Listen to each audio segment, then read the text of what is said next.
Hello everyone, welcome back to my channel. In today's video I'm gonna show you how to back up your WhatsApp chat. So first of all, open your WhatsApp.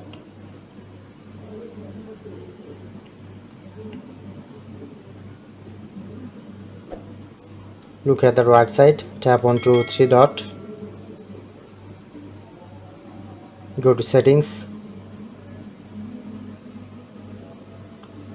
click on chats,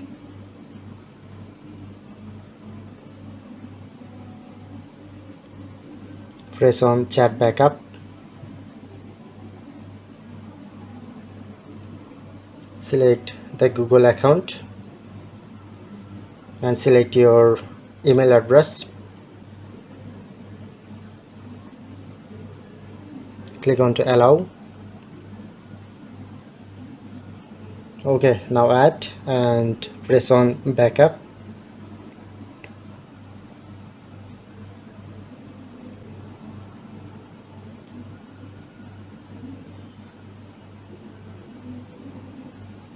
Okay, now done. So that's how you can easily back up your WhatsApp chat. If you find this video helpful, please hit the like button and subscribe our tutorial debug channel for more video.